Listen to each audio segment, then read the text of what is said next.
Have you ever loved a hobby so much that it kind of started to take over your life? Today, we're going to dive into a pretty fascinating personal story about how a deep passion for chess spiraled into an addiction and the really tough journey back to finding balance. So, right off the bat, the author wants to make something crystal clear. This is not a story about hating a game. It's about loving it so much that it became a problem, and about the need to, well, recalibrate that entire relationship. And that's a really important distinction for this whole story. So, how exactly does something you love turn into a problem? Let's get into that first shift, from a fun pastime to something that's, well, all-consuming. In this connection to the game, it runs deep. The author's been playing chess since he was just 6 years old. We are not talking about a casual hobby someone picked up last year. This is a lifelong thing, which makes the decision to just stop that much bigger of a deal. And right here, this is the heart of the problem. The very thing that makes chess so amazing, that deep analytical thought, it started leaking out, into every other corner of his life. It became this constant churning internal monologue, a mental loop that was almost impossible to escape, even when the chessboard was nowhere in sight. So you've got this real tug of war happening. On one side, you have that amazing intellectual thrill of a perfectly played game. But on the other side, for the author, it was actually feeding these obsessive thought patterns. The same mental muscles he was strengthening for chess were just overanalyzing everything else in his life. All right, so every story like this has that one moment, right? The turning point. For our author, this was the breaking point.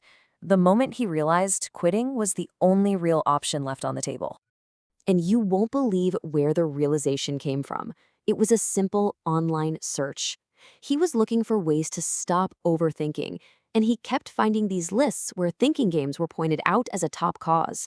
It was like a light bulb went off. The very thing he was using as an escape was actually the source of the problem. And once he realized this, he didn't mess around. The decision was immediate. We're talking no half measures here.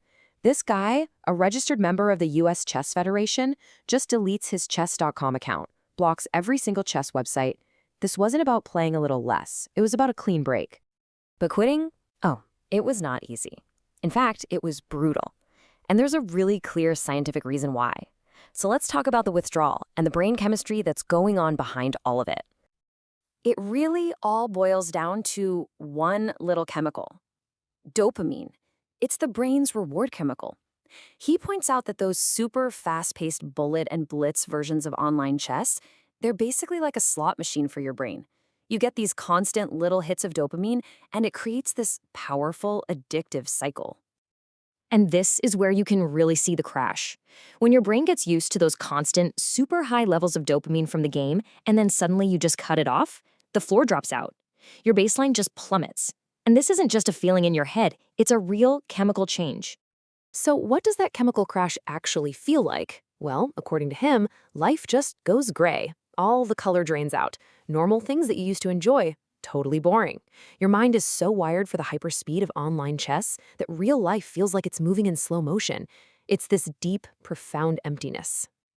But here's the good news. It doesn't last forever. The first couple of weeks, a total struggle. But then, around the 2-month mark, things started to feel normal again as his brain chemistry began to rebalance. And by 6 months, he found a new, much healthier equilibrium. So after going through all of that, what was waiting on the other side? Well, this final part is all about the payoff, a totally new kind of victory that came from reclaiming that balance in his life. And this might be the most beautiful part of the whole story. Once his brain wasn't constantly chasing that intense high from the game, the little things came back.